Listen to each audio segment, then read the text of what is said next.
pedimos disculpas por estos inconvenientes técnicos que tenemos. Estamos desde distintos lados del mundo y de la Argentina también transmitiendo, así que no es fácil. Tampoco somos especialistas en esto, así que bueno, hacemos ahí lo mejor posible. Entonces le damos la bienvenida a Dani Friedrich. Él es profesor de currículum de Teachers College de la Universidad de Columbia en Nueva York.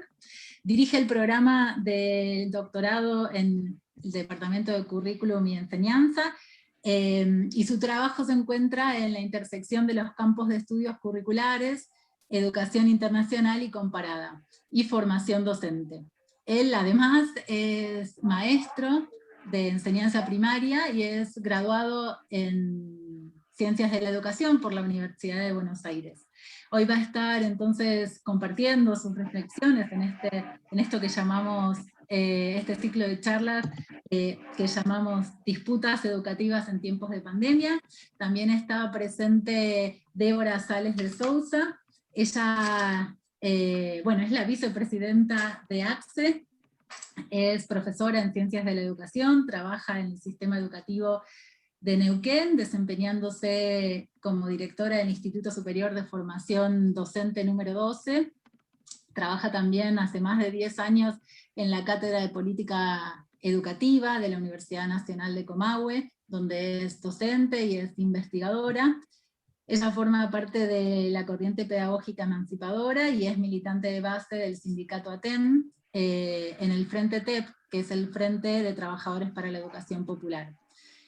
Bueno, vamos a tener la participación, esta grata participación, es un gusto para nosotros entablar estos diálogos. Teníamos también la participación de Dalila Oliveira. Ella disculpó su presencia hoy, la verdad que le mandamos un abrazo grande. Está con una complicación de salud familiar, y bueno, no va a estar pudiendo participar. Así que desde acá nosotros le mandamos ahí un fuerte abrazo y le acompañamos en este difícil momento, ¿no? Bueno, como les decía, nosotros y nosotras empezamos un poco discutiendo, debatiendo y reflexionando estas disputas educativas en tiempos de pandemia con la mirada de nuestra querida Adriana Puigros. Ella traía, bueno, sus reflexiones acerca de la educación como un derecho, ¿no? Como esta perspectiva que defendemos hace tantos años y desde los distintos momentos históricos en los que se plasmó de distintas maneras, por ejemplo en la Constitución Nacional. Ella recuperaba esas distintas presencias de la educación o ausencias, ¿no? de este derecho a la educación en las distintas constituciones. Pero traía además una fuerte convicción de que el derecho a la educación se garantiza con el derecho a la vida, y entonces como la importancia de estar vivas y vivos para poder ejercer ese derecho a la educación, ¿no? Y reclamar también al Estado, y el Estado entonces como ahí en su función también de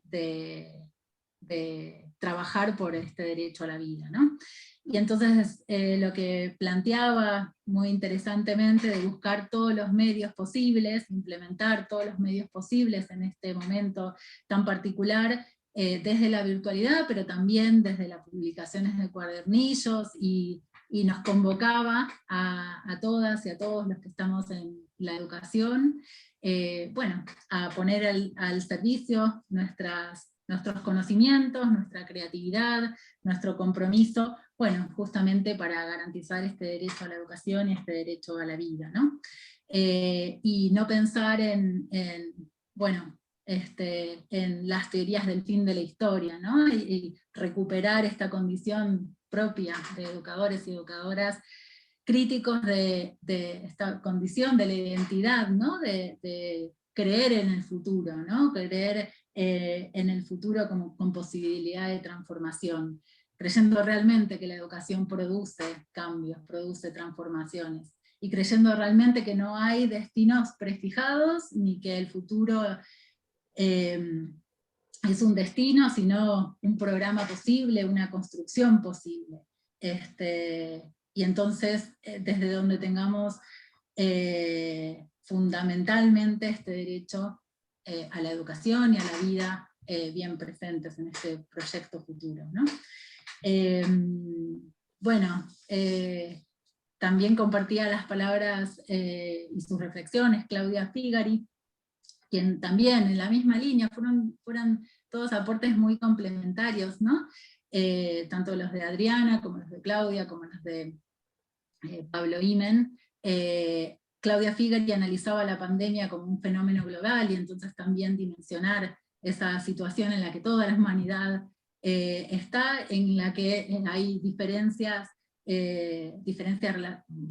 relaciones con esta situación en función, bueno, justamente a los distintos lugares de poder en los que nos encontramos, ¿no?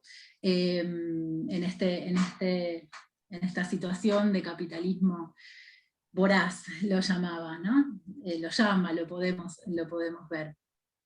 Y desde entonces de ahí pensaba, Claudia reflexionaba, Claudia está ahí presente hoy, también está participando en esta transmisión hoy, y traía las condiciones de trabajo, ¿no? Docente, de manera remota. O bien en las jurisdicciones en las que se veían los docentes obligados a la presencialidad.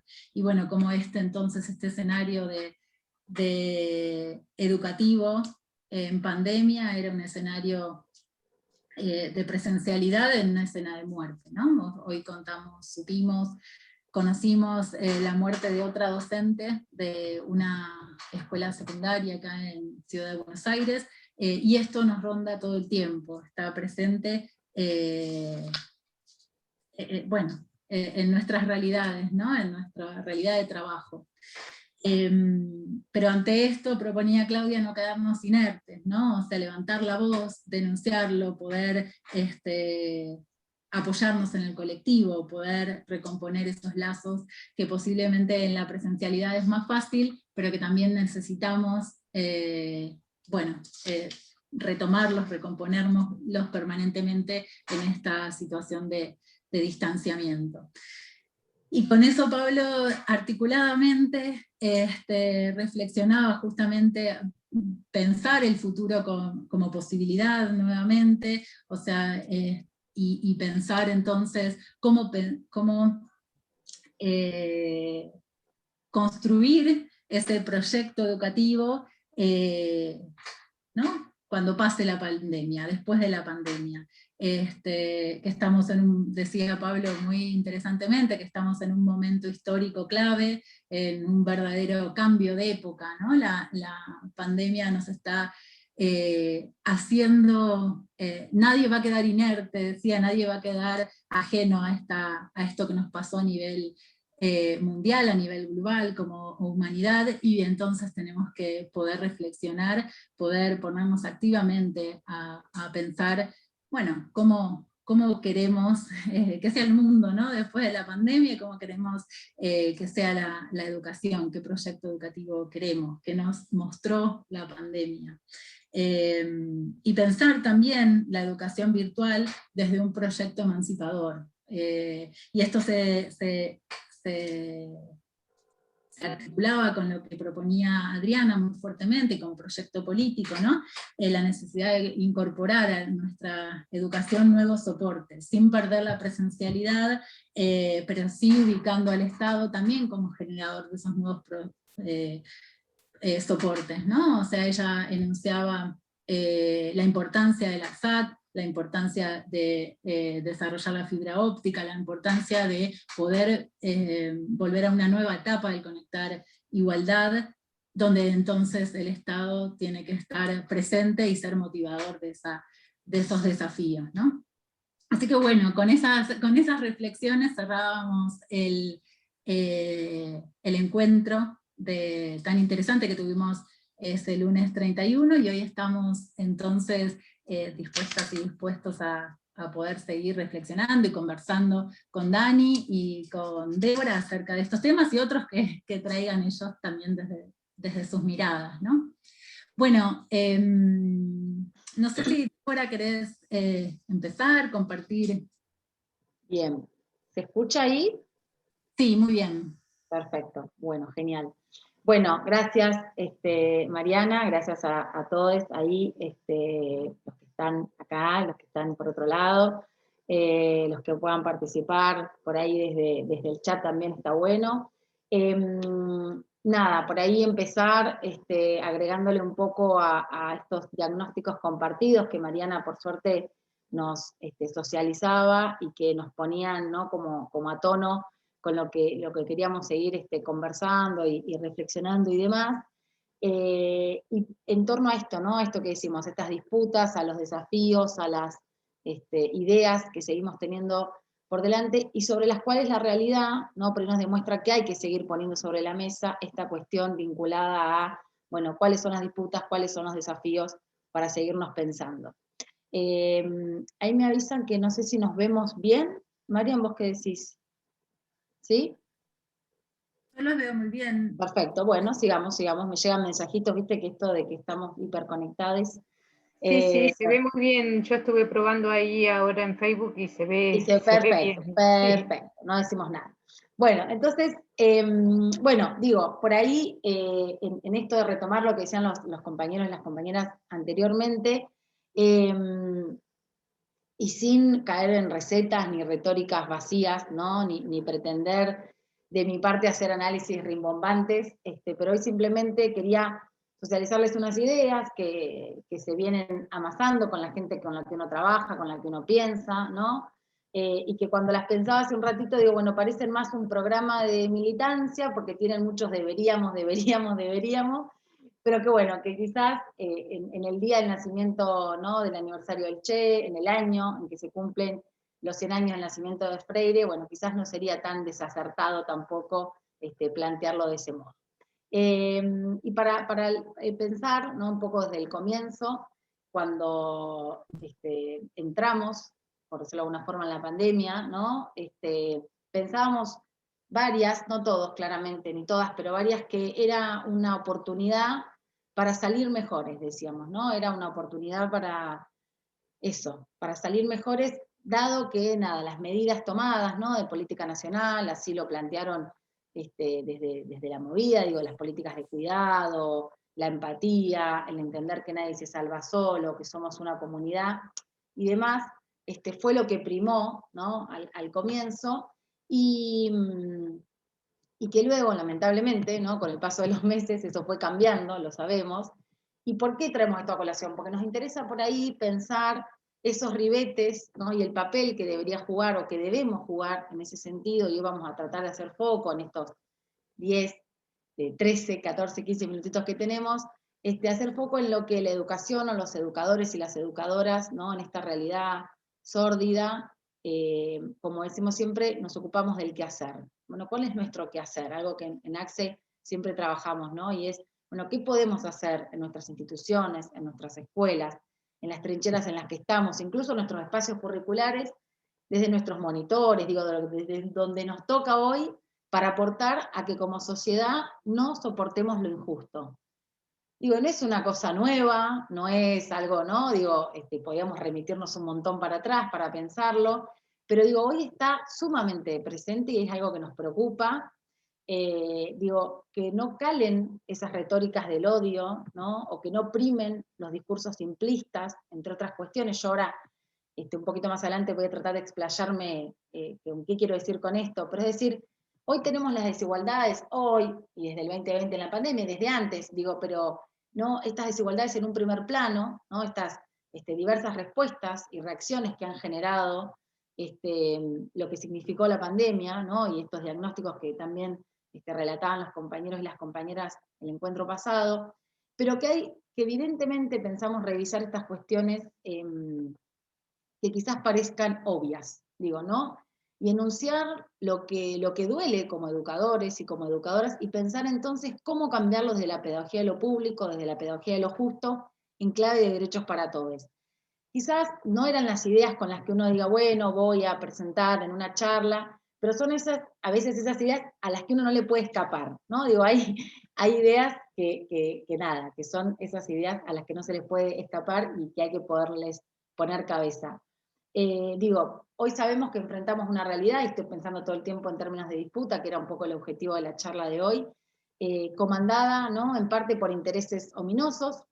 Digo, hay sectores en nuestra sociedad que profundizan las estrategias de diferenciación social, hay sectores autoritarios, discriminadores, fundamentalistas, quienes se conciben como superiores, y entonces en esto desprecio por el otro y por la otra, que en ACSE también lo hemos denunciado, ¿no? Con notas y demás, pero que se creen, ¿no?, con derecho a exigir y exponer. Por ejemplo, digo, nos mandan a la presencialidad sin garantizar absolutamente nada, porque no importan las condiciones, ¿no?, en que la mayoría pueda trabajar, o en que la mayoría pueda desenvolverse, y que está más vinculado a que, bueno, no se toquen determinados intereses, no se bajen determinadas ganancias, y que con eso no puede justificarse todo. Y en la línea de lo que decía Adriana la vez pasada y demás, ¿no? Pero a su vez, esto que es como lo más preocupante también, se acompaña, ¿no?, de un discurso del odio, con algunas características como, por ejemplo, volver simple lo complejo, descreer en la ciencia, ¿no?, y construir enemigos directamente sin derechos. Digo, no, nosotros nos enfrentamos en este sentido a los sectores que ven en la educación un servicio plausible de ser vendido y comprado, que borran la figura del docente, que menosprecian sus saberes, que menosprecian la formación que tenemos, que responden solo a intereses del mercado, y digo, con esta lógica que nos hemos cansado de denunciar, pero que evidentemente sigue, ¿no?, en vigencia, es la lógica de la competencia, la eficacia, la competitividad, el individualismo. Digo, esos que defienden, ¿no?, esos contenidos mínimos en manuales que decimos siempre que no tienen arte ni pasado, ¿no?, los de las neurociencias y las emociones en frascos, los de lo estandarizado, los de las habilidades y capacidades propias, los del emprendedurismo descontextualizados, los que quieren especialistas y facilitadores, los que tienen a los organismos internacionales dictándoles sus prescripciones, los de los binarismos, los que forman consumidores, los que todo miden y califican, los que no piensan en las infancias y juventudes. Esos sectores tienen planes para hoy y tienen planes para la pospandemia. Entonces, por ahí la preocupación es, bueno, los sectores que entendemos, ¿no?, la educación como un derecho social, como un derecho humano, no como una mercancía, también debemos tenerlo. Bueno, acá por ahí empiezo con los debemos, pero bueno, lo vamos a charlar.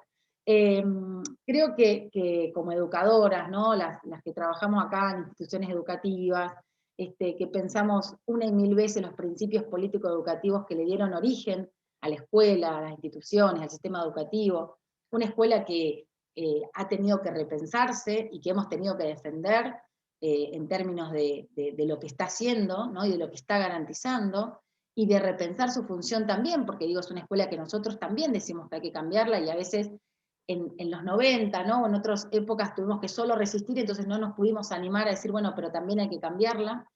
Pero podríamos, pensábamos, ¿no?, partir de unos principios político-educativos propios que sean un poco bandera para comenzar a performatear esta escuela y los espacios donde trabajamos. Y acá uno podría decir, bueno, Débora, estamos en el medio de la vorágine tratando de atajar esta normalidad, y hay que encima pensar otra cosa posible. Bueno, no sé, digo, los que trabajamos en instituciones educativas sabemos que no siempre lo urgente, ¿no?, le puede ganar a lo importante, que tenemos las docentes que podernos poner a pensar en lo importante, en las cosas que sabemos que son las necesarias en el momento. Digo, necesitamos una educación que no soporte esta realidad. Es así, o sea, necesitamos una educación con argumentos, con pensamiento crítico, que aporte a la lógica, a la racionalidad, como diría Galeano también, ¿no?, a lo sentipensante, también que esté presente en términos de justicia curricular e igualdad de oportunidades. Y hay un montón de experiencias, de modelos educativos que están pensando desde la igualdad de oportunidades, que brindan, que ponen a disposición dispositivos, entramados, formas de trabajo, organizaciones en términos de lo justo. Y correspondería entonces en ese sentido, nosotras y nosotros, llevar adelante colectivamente esa batalla cultural por la difusión, la apropiación y la recreación de nuevos formatos y valores fundados en la igualdad, la empatía, la solidaridad, la justicia. Digo, y a veces parece obvio, ¿no? Dice, bueno, sí, bueno, pero no es obvio en estos contextos, no es obvio hoy, evidentemente, con lo que estamos viviendo. Y si consideramos que la democracia sustantiva constituye un objetivo de largo aliento y requisito para el logro de las transformaciones necesarias, tenemos hoy la existencia de un sentido común, incluso antidemocrático. Digo, lo vivimos, lo vemos en las manifestaciones, y entonces resulta urgente, ¿no? Y pensamos todo el tiempo, ese nuevo sentido común, esos núcleos de buen sentido, como le llamamos, que ubiquen principios político-educativos en función de la construcción de la pedagogía de lo justo. Digo, hay que comprometerse colectivamente con el hecho político, y esto lo decía Adriana también y demás, de que la educación es política, y lo decimos una y otra vez, es política, y debe ser emancipadora, no es un servicio, no es una habilidad. Digo, necesitamos voluntades que en tiempos de incertidumbres como los que nos encontramos ahora, encontremos en la fuerza de lo colectivo, y digo, estamos intentándolo, ¿no? La herramienta para disputar esos sentidos que en cada espacio nos toque. Digo, las educadoras nos gusta por decirles, construir los inéditos viables, ¿no? Tenemos que poder construir inéditos viables en términos de Freire. ¿Qué es construir inéditos viables? En nuestros sindicatos, en nuestras asociaciones, digo, tenemos que poder, aunque nuestros temas de investigación o nuestros espacios curriculares no se vinculen, no sé, directamente con la política educativa. Bueno, pero hay que poner sobre la mesa, como estamos haciendo nosotros acá, que toda la educación es política y que debemos disputar los sentidos que construye en la realidad. Digo, dice Freire, y voy a leer esta frase porque, esta cita para no equivocarme, dice Freire, el inédito viable no ocurre de manera azarosa ni se construye individualmente. Como asimismo, el hecho de lo inédito viable representa una alternativa situada en el campo de las posibilidades y no de las certezas, puesto que el criterio de la posibilidad o imposibilidad de nuestros sueños es un criterio histórico-social y no individual. Lo inédito viable es una alternativa construida colectivamente a partir de la vivencia crítica del sueño anhelado. Digo, construir inéditos viables que expresen voluntades, principios político-educativos y, como decimos en las instituciones, que sean epistémicos, éticos, pedagógicos, didácticos, que apuesten por repensar los formatos y las formas escolares, como veníamos diciendo, pero también el sistema educativo, el mundo en el que queremos que eso ocurra. Digo, esos, ¿no? Y estas ideas son las que quizás nos aporten para pensar por dónde va la cuestión en estos días que vendrán, y son quizás esos imprescindibles para pensar la batalla cultural que queremos darle, ¿no?, a este modelo hegemónico neoliberal que mercantiliza la educación, la vida, digo, tantas veces dicho. Porque digo, somos docentes, tenemos experiencias, tenemos historias, tenemos sueños anhelados nuevos, y también tenemos algunas certezas, esas que amasamos en nuestras instituciones, que amasamos en nuestros trabajos con nuestras compañeras, esas que nos acercan esos núcleos de buen sentido, ¿no? Y entonces, como dijimos, digo, tenemos y queremos en nuestras aulas, en la forma que adopten en estos tiempos, digo, obviamente, miren dónde estamos hoy, obviamente, pero tenemos algunas certezas de qué cosas queremos en nuestras aulas, qué no puede faltar, ¿no? Y en ese sentido, digo, ESI, que solidariamente nos aloja al desnaturalizar las huellas que el patriarcado deja, la inclusión para desnaturalizar lo que el capitalismo hace, la interculturalidad para develar el colonialismo, los derechos humanos, porque bueno, la memoria es futuro, digo, es algo que hemos aprendido, la perspectiva ambiental, el cooperativismo y tantas otras cosas. Es decir, volver a pensar que tenemos que trabajar el pensamiento crítico, la participación, la igualdad, la realidad de cada comunidad, que el mundo se vuelva inteligible, es decir, el pensar y hacer con otros consentidos culturales. Digo, queremos en el centro de todo que se encuentre la potencia de la pregunta, no la pedagogía pipona, ¿no? Que las pedagogas sabemos que a veces nos atrae, pero que no es por ahí, ¿no? Es con la potencia de la pregunta, pero sobre todo, ¿no?, lo colectivo como motor para fundar una pedagogía de lo justo, y por lo tanto solidaria, emancipadora. Digo, poniendo en valor, y no quiero extenderme mucho más, pero me importaba decir esto último, que es poner en valor que socialmente se aprendió que la escuela es más que tareas, ¿no? Digo, bueno, que no se olvide, que no cualquiera enseña, que hacer tareas no significa aprendizaje significativo de forma taxativa, que poner en valor que con nuestros recursos estamos sosteniendo el sistema educativo argentino, y que no queremos salir de esto con estados provinciales que al no garantizar nada, aporten a la privatización de la educación. Digo, hay que tener mucha vigilancia epistémica y política de cómo vamos a salir con esto, y qué disputa vamos a tener que dar. Digo, o que se compren, ¿no? Que nos empiecen ahora con que, bueno, hay que comprar contenidos empaquetados, o que se usen plataformas privadas, o que las soluciones sean, lamentablemente, la intensificación del trabajo docente, algo que sabemos que está pasando y algo que no termina de resolverse, ¿no? Hemos recordado en pandemia, por ejemplo, que si se trabaja con otros es mejor. Bueno, ubiquemos eso, pidamos duplas para trabajar. También aprendimos en pandemia que cuando hay proyectos con ejes se ordena mejor el esfuerzo del trabajo. Bueno, pidamos horas para pensar eso como parte del trabajo. Digo, yo vivo en una provincia, en Neuquén, que tenemos horas para pensar nuestro trabajo. Tenemos jornadas institucionales pagas, porque obviamente, ¿no? Mi sindicato, ATEN, colectivamente entendió que era por ahí y logró que eso suceda. Entonces digo, que todo lo hecho en este tiempo nos sirva para volver a pensar lo que hemos aprendido y todo lo que falta. No solo en términos de condiciones de trabajo, sino también, y en esto para problematizar un poco, ¿no? En para qué queremos esas condiciones de trabajo. Entonces digo, pensar qué condiciones de trabajo necesitamos en función de la escuela que estamos pensando, necesitando, creando, qué formación docente necesitamos para estas escuelas que, respondiendo a lo diverso, aporten a la construcción común.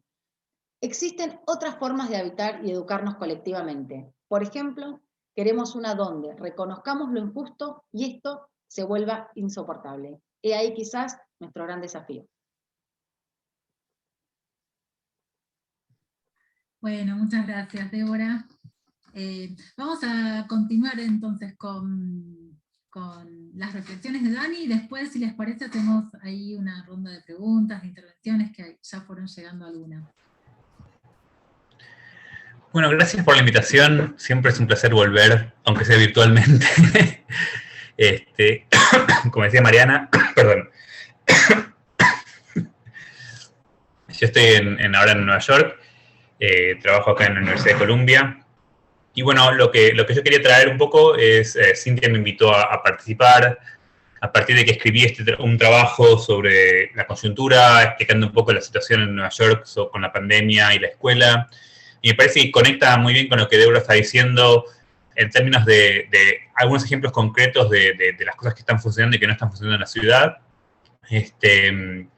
No como una invitación a cortar y pegar, acá no hay soluciones fáciles, no hay una cuestión de que yo venga a decirles qué hacer ni no hacer, nada que ver. Sino que la idea es que me parece que podemos aprender los unos de los otros y que podemos empezar a pensar juntos esta situación que en un punto es global y en otro punto es sumamente localizada. Entonces, porque soy así estructurado, tengo una presentación para compartir mi pantalla con algunos datos, que además me gustaría compartir un poco de los datos de la ciudad, porque me parece que mucha gente cuando piensa en Nueva York piensa en Sex and the City, piensa en una ciudad glamorosa, llena de riquezas, y la verdad es que no es así. Entonces, ¿se ve mi pantalla? Yo no los veo, así que espero que sí. Si no, interrúmpanme. Se ve muy bien. Bien. Sí, se ve perfecto. Bueno, algunos datos del sistema. La ciudad de Nueva York tiene el sistema educativo más grande de Estados Unidos, con más de 1.100.000 estudiantes en el sistema público. El sistema público tanto tradicional como charter. Después podemos hablar de lo que es charter, pero eso es otra discusión, ¿no? Pero para que se den una idea, 73% de estos estudiantes están bajo la línea de pobreza.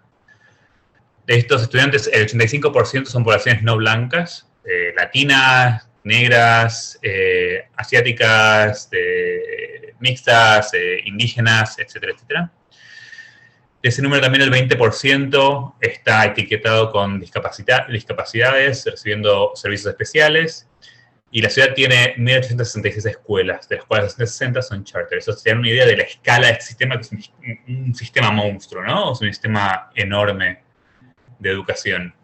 Y lo que voy a contar un poco es, tanto desde mi perspectiva como alguien que estudia el sistema y que trabaja sobre el sistema, y aparte como padre, ¿no? Yo tengo un hijo en cuarto grado, una hija en preescolar, y bueno, tengo ambos en el sistema público, ¿no? También quiero hablar un poco del contexto, para que se den una idea. En Nueva York, hasta el día de hoy, más o menos 950.000 casos de COVID, con 33.300 muertes, de las cuales 91 son empleados del sistema público de educación, 36 docentes, con un pico de casi 600 muertes diarias en abril de 2020. Por suerte, hoy por hoy estamos en números completamente diferentes, mucho más bajos. Sigue habiendo muchos casos, pero realmente, por suerte, muy pocas muertes y con alto nivel de vacunación. Una breve línea de tiempo, con algunos tiempos que se comparten con Argentina, pero otros que son bastante diferentes, ¿no? Entre marzo y junio de 2020 se cerraron todas las escuelas y surgió el sistema de educación a distancia de emergencia para todos, ¿no? Esto fue de repente, los docentes no estaban preparados, hicieron lo posible, realmente muchos hicieron un trabajo excelente, otros hicieron lo que pudieron, otros no, y bueno, esto es obviamente un sistema tan grande y una variedad enorme, pero fue un sistema entendido como de emergencia.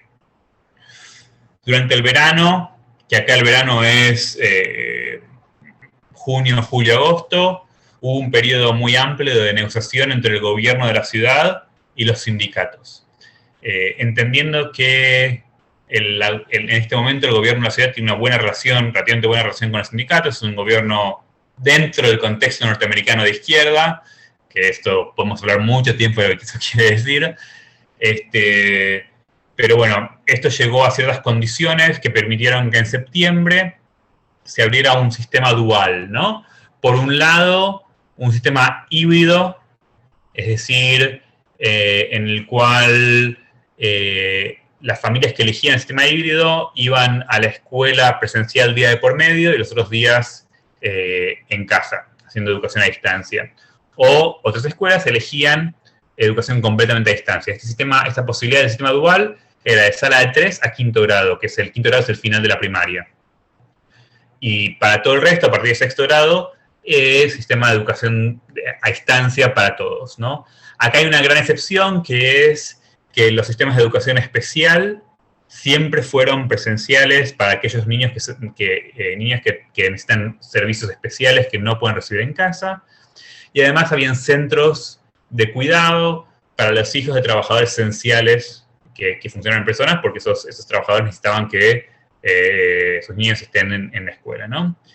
Y recién en marzo de este año, el sistema híbrido pasa a ofrecer sistema presencial completo de a poco, ¿no? Gradualmente.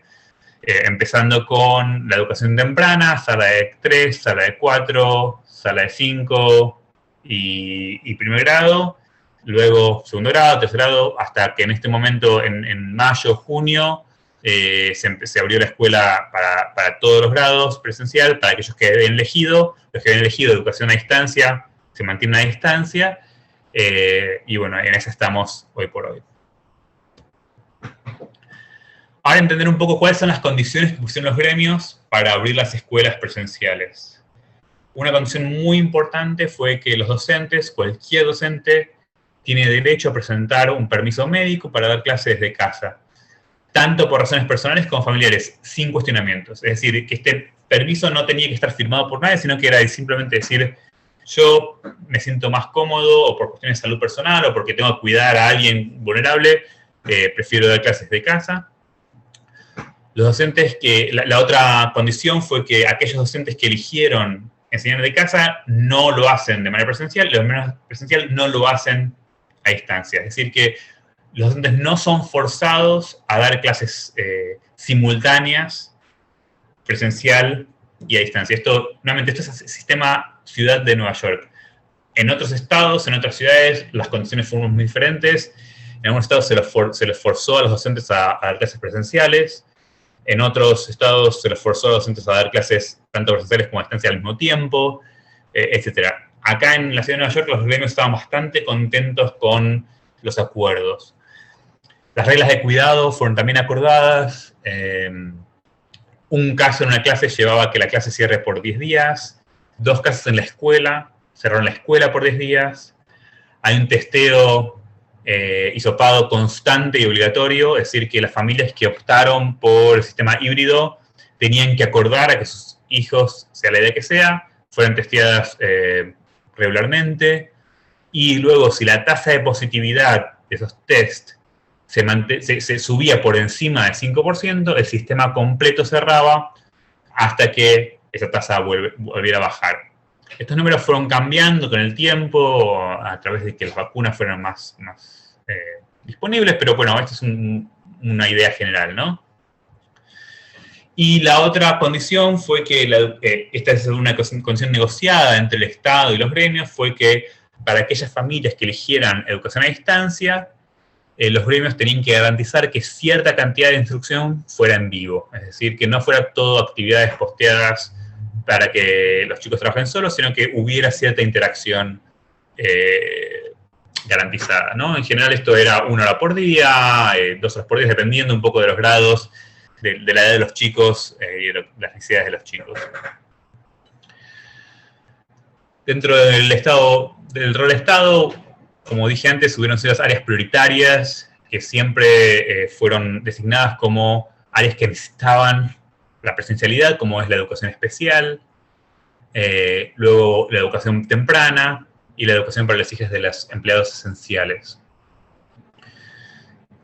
El hecho de asignar áreas prioritarias fue muy importante porque en un estado, en una ciudad con recursos limitados, con lo que dije antes del porcentaje de familias bajo línea de pobreza y con un sistema que durante décadas fue diferenciado, con un sistema que fue neoliberalizado nuevamente durante décadas, esta idea de establecer áreas prioritarias permitió por lo menos que los pocos recursos fueran dirigidos. Es decir, si solo está presencial la educación temprana, eso permitía que el Estado pudiera poner todos los recursos para los testeos, para los equipos, para las tapabocas, distintos sistemas, pero además para, por ejemplo, proteger a los docentes en el transporte hacia las escuelas, permitirse la flexibilidad en cuanto a quién cubre cada materia, para proveer mayor cantidad de docentes porque los grupos son más chicos, etcétera, etcétera. Entonces, esta establección de áreas prioritarias también permitió que el sistema no fuera pensado como un bloque, como todo cerrado, o todo abierto, todo a distancia, o todo en presencial. El Estado también garantizó la distribución de iPads para todos los estudiantes que los pidieran, nuevamente sin ningún requerimiento de demostrar nada, ni documentación, ni estado migratorio, simplemente uno se anotaba en la lista y recibía un iPad. Esto tardó bastante tiempo, no fue equitativo al principio, pero bueno, dentro de todo funcionó bastante bien. Otra cuestión importante es que para muchos estudiantes las escuelas son el lugar donde comen, entonces aunque las escuelas estuvieran cerradas, siempre se garantizó la comida para que los niños, incluso las familias enteras, pudieran pasar a buscar la comida caliente de las escuelas a la hora del almuerzo. Las bibliotecas públicas también funcionaron como un lugar de alimentación, especialmente con la crisis del COVID que implicó un altísimo desempleo y falta de recursos. El Estado también manejó el sistema de elección de cada familia entre el sistema híbrido a distancia.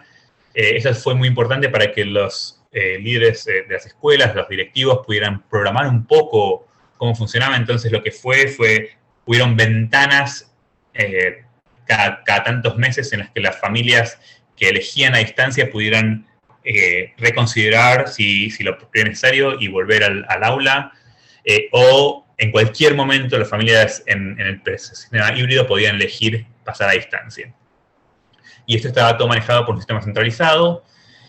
Y bueno, el sistema privado intervino proveyendo internet gratuita, software y lamentablemente muchísimo currícula prediseñada, y voy a hablar un momento del tema de la privatización, que fue terrible, pero que fue acompañada así por el sistema privado interviniendo para proveer internet gratuita también como una forma de enganchar a futuros clientes, ¿no? O sea, no hay que ser naïf en el sistema en la intervención privada.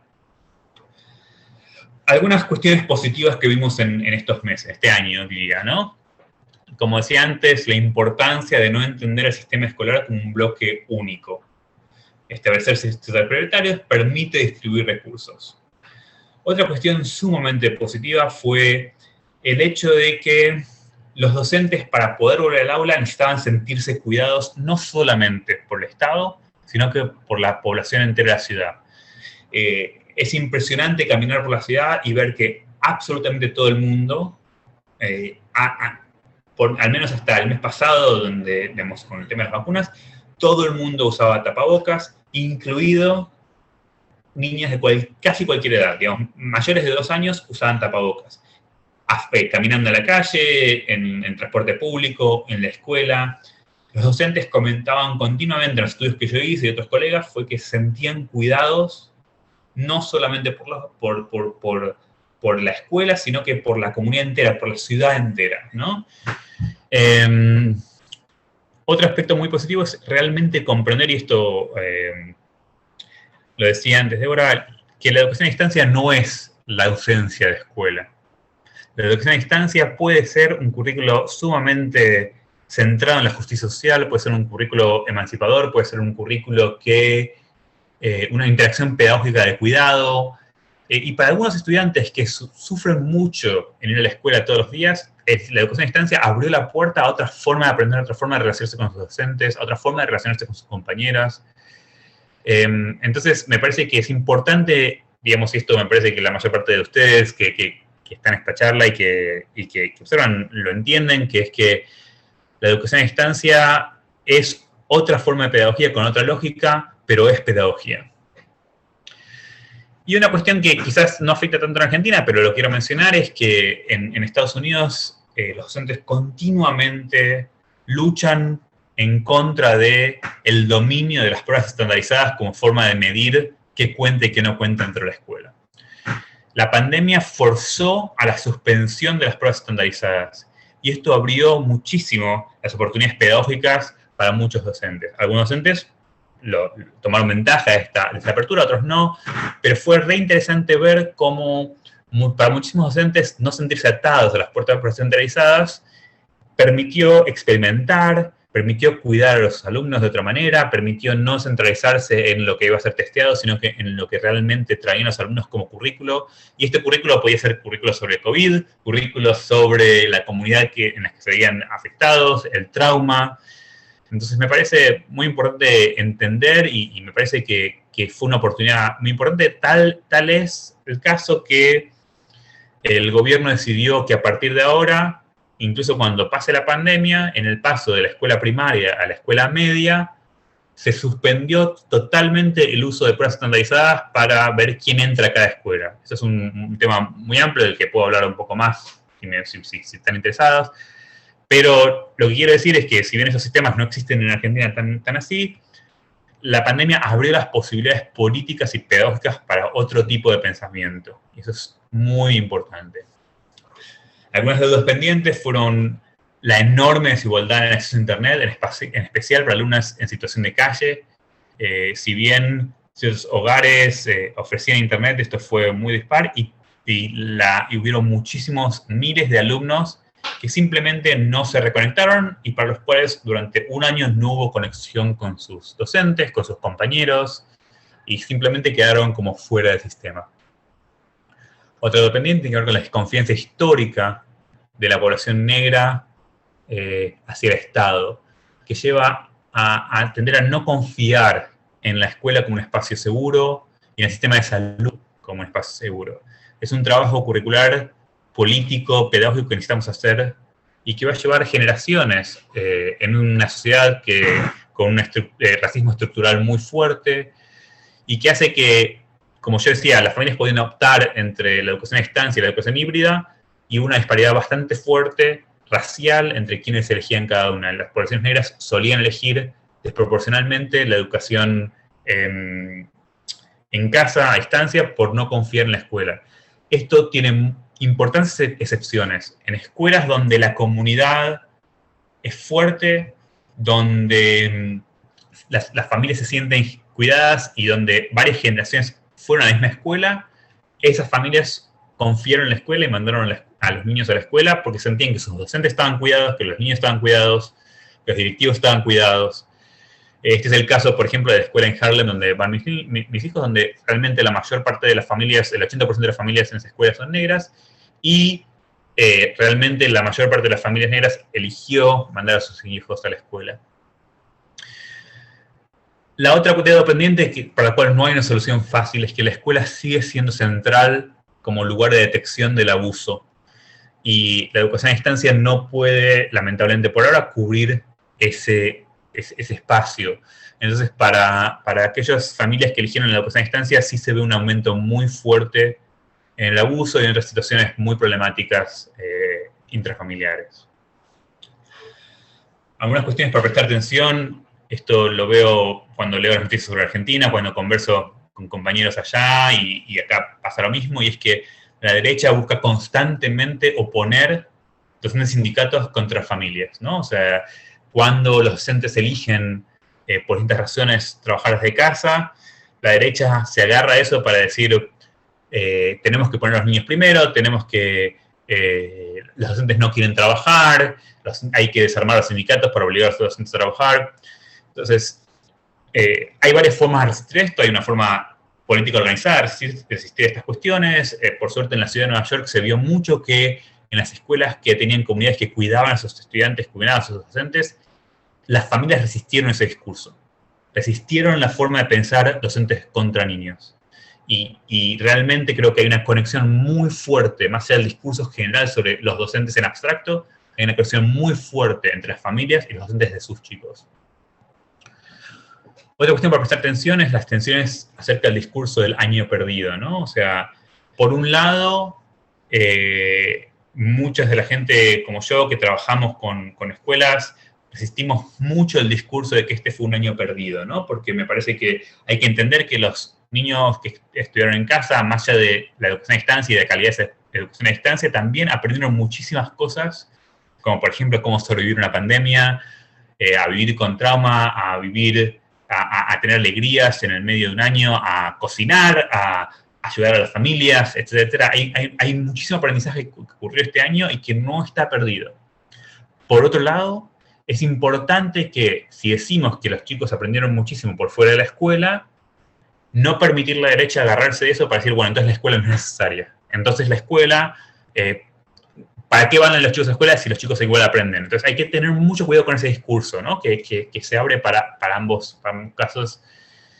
Y que me parece que hay que trabajar con, por un lado, no es un año perdido, hay que explorar con los niños qué es lo que aprendieron en casa y traerlo a la escuela, que la escuela y la casa empiecen a ver una conversación más fluida, pero por otro lado entender también el valor de la escuela, ¿no? Y la última atención que quiero mencionar es una que mencioné al principio, y es que la educación a distancia lamentablemente está mucho más abierta, me parece a mí, a la privatización que la educación presencial, ¿no? Acá hay un tema de software y hardware que el sistema público no está, por lo menos en Estados Unidos, preparado para proveer. O sea, no estamos dándole a los niños un dispositivo producido por el Estado, estamos dándole un iPad.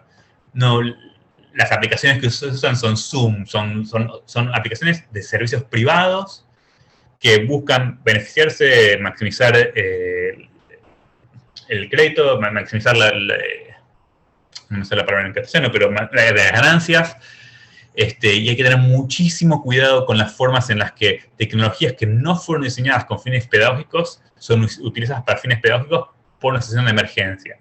Y cómo pasamos de la situación de emergencia a una situación en la que el Estado vuelva a tomar las riendas de la educación pública sin dejarle el espacio a los sectores privados.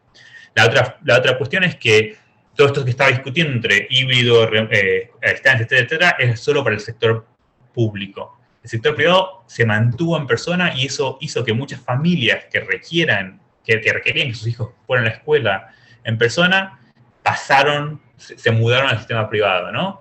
Y hay que tener mucho cuidado con cómo el sistema privado se está beneficiando de estas luchas internas por lo que ocurre en el sistema público.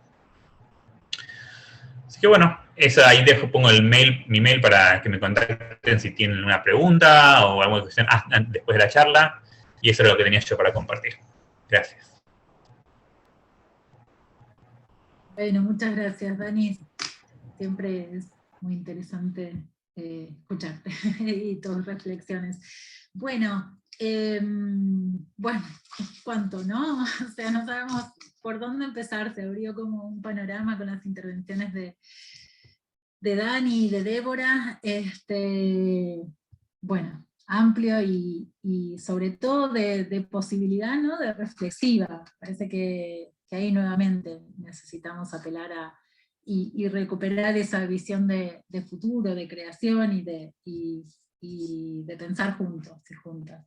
Bueno, no sé si estaba Cintia con las intervenciones de Facebook o los comentarios o las preguntas.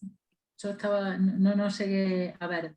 Si Sí, no, abrimos al debate, ¿no? Sí. Bueno, en primer lugar, agradecerles a todos por estar acá, a Débora y a Dani especialmente.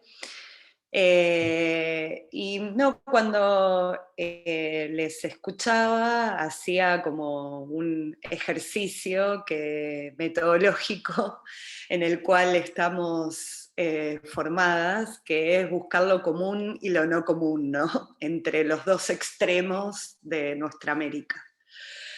¿No? Pensando Neuquén, Nueva York, y lo que contaba Débora, lo que contaba Dani, ¿no? Y pensar esos puntos de encuentro, que evidentemente son problemáticas comunes a todo el mundo, ¿no? Y después algunas especificidades que tienen que ver con lo situado, no solo respecto a los dos países, sino también respecto a las diferencias que tenemos en Argentina mismo y respecto a Nueva York con otros estados en Estados Unidos, ¿no? Entonces eso me llevaba como a varias reflexiones. Una respecto de lo que venimos diciendo ya hace un año y medio, que por primera vez en la historia de la educación moderna, universalmente, así como en un momento más o menos igual en todo el mundo se crearon los sistemas educativos, bueno, en un momento más o menos igual en todos los países ocurrió lo mismo, que fue esto, ¿no? Bueno, ¿qué hacemos con la educación en un contexto que hay que preservar la vida y que la escuela puede significar un lugar de contagio, ¿no?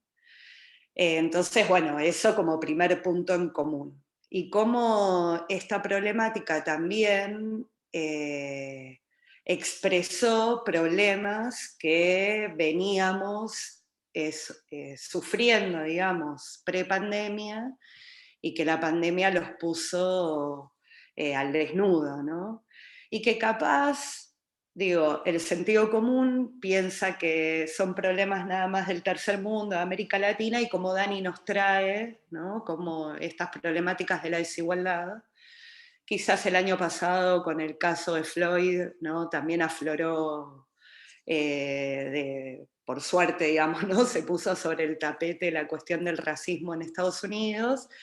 Pero bueno, como dinámicas que son propias de todo el mundo en ciertos lugares aparecen más acalladas que en otras, ¿no? Entonces, como primera cuestión que yo veía en común es la desigualdad, ¿no?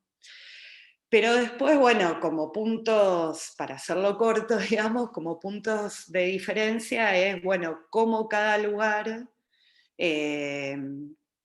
resolvió, digamos, o propuso propuestas, valga la redundancia, frente a esta situación inédita, ¿no? Y tanto, por más de que aparecen diferencias en lo que plantea Dani, con lo que pasó en Argentina, con lo que pasó particularmente en Neuquén, en ambas intervenciones aparece el rol del sindicato como fundamental, ¿no?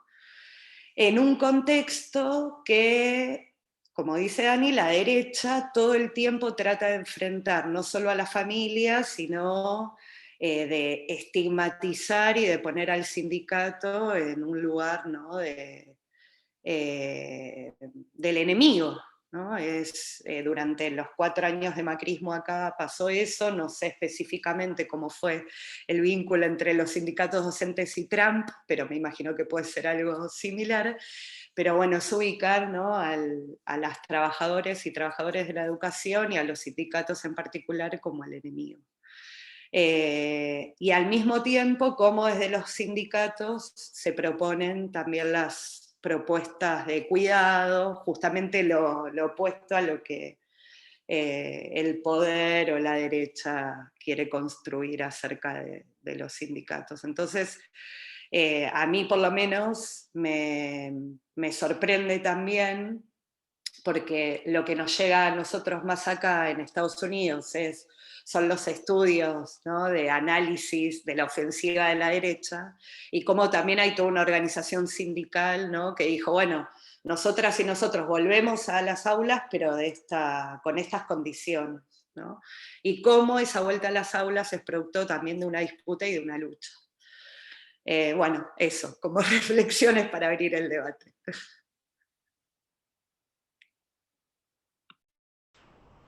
Si puedo comentar algo, Dale. es súper interesante, Cintia, porque, por ejemplo, hay varios estados que en los últimos 10 años pasaron leyes prohibiendo la negociación colectiva, ¿sí? O sea, prohibiendo los sindicatos, básicamente. Nueva York no es uno de esos estados. Paradójicamente le llaman right to work, los estados que tienen derecho a trabajar. Cuando no hay sindicatos, los trabajadores tienen derecho a ser individuales, ¿no? A trabajar. Que obviamente es una ironía muy fuerte. Y en estados donde se prohibió la negociación colectiva, son los estados donde, por ejemplo, se forzó a los docentes a volver presencialmente. En Texas, en Wisconsin y otros estados. Entonces no es tanto el gobierno de Trump, porque acá todo es por estado, no es estado nacional. El estado nacional acá no tiene ningún impacto en las escuelas grandes. Entonces, el estado de Texas, el estado de Wisconsin prohibieron los sindicatos. O sea, los sindicatos existen, pero los sindicatos no pueden negociar en nombre, entonces están súper debilitados, y por lo tanto en esos estados se obliga a los docentes a ir en persona a la escuela sin ningún cuidado. Y ahí los números de muertes, los números son otros.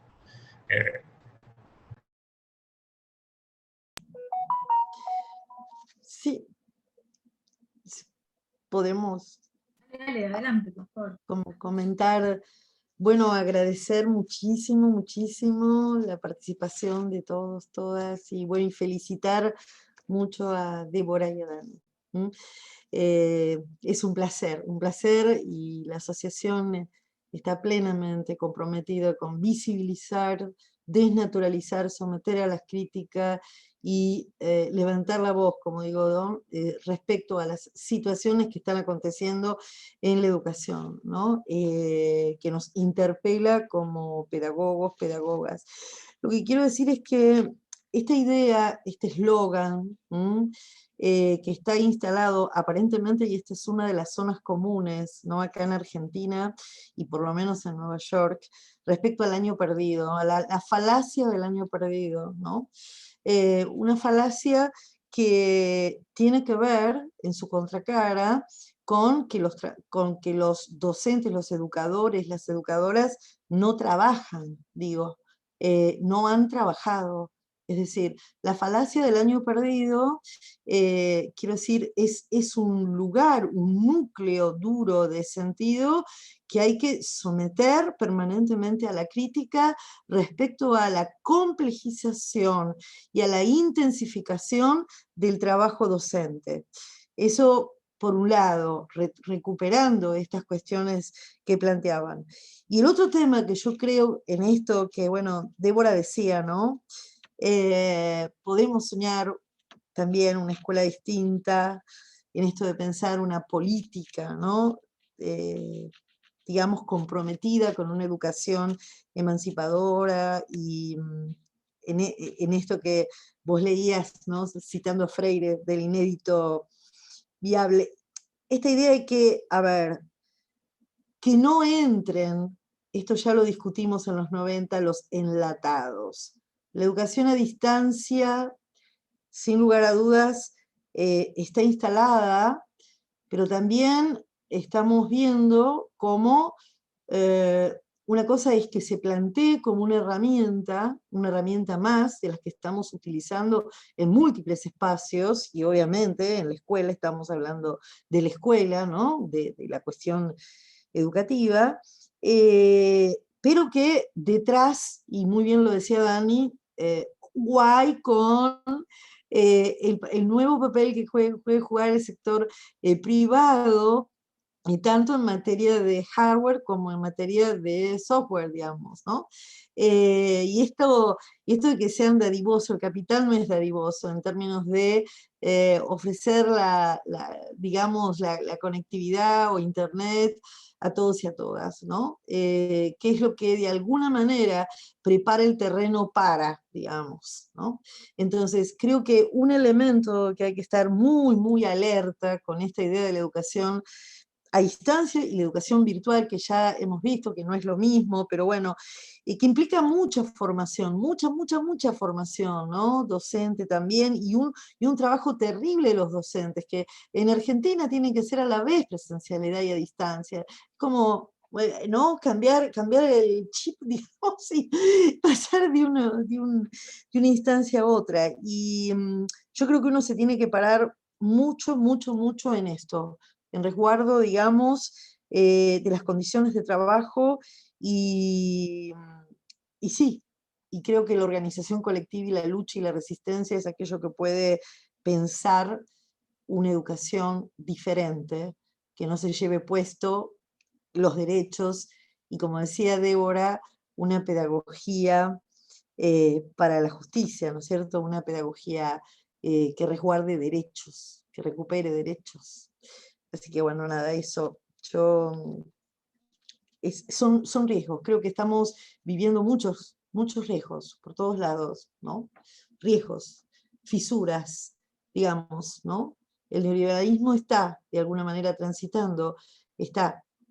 Y en este sentido, entonces, bueno, estar alertas, ¿no? En la militancia y en la organización colectiva, en la lucha y en visibilizar cuestiones que poco tienen que ver con resguardar derechos, más bien tiene que ver con arrasarlos, es uno de los elementos, me parece, importantes desde el compromiso de los pedagogos y las pedagogas críticas. Esto, simplemente un comentario. Y gracias por las intervenciones de Débora, Dani. A lo mejor 1 minuto y medio menos para... pues primero, gracias también por las intervenciones, nada, potentes. Y por lo menos yo en Estados Unidos no tenía, o en Nueva York, que no es Estados Unidos, no tenía claridad sobre el escenario. Hoy la Internacional de la Educación presentó un informe, que lo estoy buscando ahora, y se llama Tendencias en Educación, Situación Laboral y Educativa de América Latina en el contexto de la pandemia COVID-19, ¿no? Así que no se trata de recorrerlo, pero sí de decir que esta iniciativa, que agrupa a buena parte, tal vez la Internacional de la Educación, es la organización más representativa de los docentes y las docentes de América Latina, que tanto analizaron los procesos de privatización educativa y de profundización de la desigualdad que generó la pandemia, como su contracara, ¿no? Y me parece que en esa doble mirada entre el horror y la esperanza es que se está librando la lucha por cómo va a ser la sociedad y la educación del futuro. Así que, nada, advertir, digo, para no irnos de mambo en ningún sentido, de que estamos en un momento de disputa muy fuerte, pero que las escuelas finalmente las habitamos los docentes, las docentes, los padres, y que ahí hay un interés muy concreto por no convertirnos en un apéndice de la computadora ni del capital, y en producir otro proyecto de sociedad, porque la sociedad neoliberal fracasó y hay que construir un orden nuevo, ¿no? Y entonces en ese marco, desde la educación y la educación pública, tenemos mucho para aportar. Así que yo, como parte de ACSE, nos celebro en esta iniciativa de poner al aire ideas, debates, y de seguir convocando a a una lucha y una construcción en un momento histórico muy particular, en un verdadero cambio de época, que en el corto plazo nos va a traer novedades. Por suerte en la región, con todas las cosas horribles que hay pueblos que se movilizan, hay nuevos gobiernos progresistas, y parece abrirse un nuevo ciclo en América Latina para profundizar la marcha. Así que bueno, gracias Daniel y gracias Débora, y para adelante.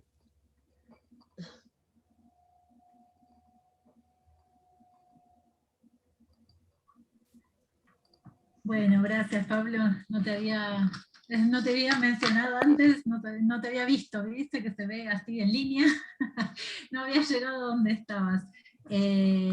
Bueno, también en relación a lo que vos planteabas en la charla anterior, estos debates, ¿no? Y esta necesidad de pensar hoy con la complejidad de la hora, pensar el futuro, y eso es fundamental, porque la derecha lo está pensando, ¿no? O sea, seguro. La derecha no da tregua, entonces es necesario, bueno, acompañar. De hecho, no da tregua, tanto que es así que de repente acá en la ciudad de Buenos Aires quedamos en el debate sosteniendo la virtualidad, la necesidad de cuidarnos a través de la virtualidad, con todas las críticas que históricamente se le vienen haciendo, bueno, y a la virtualidad pura, ¿no? Y en qué condiciones, y desde qué software, y bueno, en reflexión en lo pedagógico.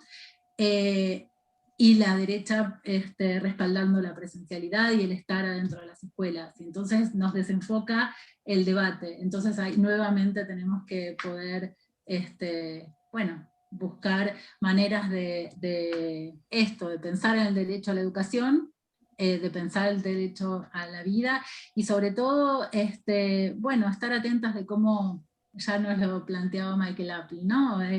Allá por los 90, cómo la derecha se apropia de el pensar de la izquierda, ¿no? El pensar reflexivo, y nos cambia la lógica de los conceptos. Entonces, ahí siempre atentas y atentos, y bueno, repensando en lo local y lo global, ¿no? Bien, bueno, no sé si hay alguna otra intervención. También ahí veo a Silvia Barcos, que nos acompaña también desde Comahue. También está Laura Iriarte, que fue quien nos acompañó ahí desde la tecnología, tanto el encuentro anterior como este encuentro, así que ahí saludándola también desde la Universidad Nacional del Sur. Por eso les decía que estamos como... Muchas Sí. gracias, Mariana. Un placer para mí escuchar y participar de las charlas. Me gustó muchísimo. Débora, yo la he escuchado, la sigo, la leo. Me gustó mucho escuchar lo que nos contaba Daniel, ¿no? Y hacer este ejercicio, como comentaba también Cintia, de ir viendo en qué puntos, ¿no? Aparecen recurrencias. Me pareció muy, muy interesante, ¿no?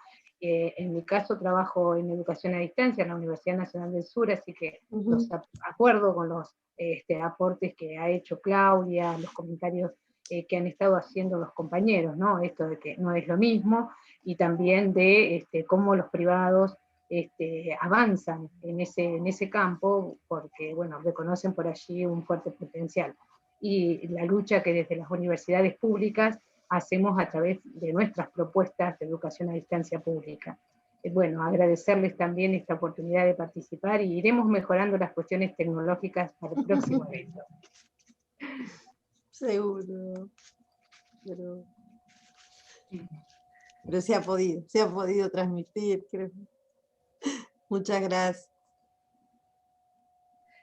Bueno, muchas gracias. Ahí seguimos encontrándonos en las calles, en la medida de las posibilidades a futuro, en las aulas, en los links, y en las reflexiones, en las lecturas conjuntas. Entonces volvemos a agradecer a Dani Friedrich y a Débora de Sousa por sus participaciones. Muchas gracias. Gracias por la invitación. felicitación. Bueno, Nada, hacemos un aplauso. Gracias. un muchas aplauso, sí. gracias. Un aplauso. Bueno.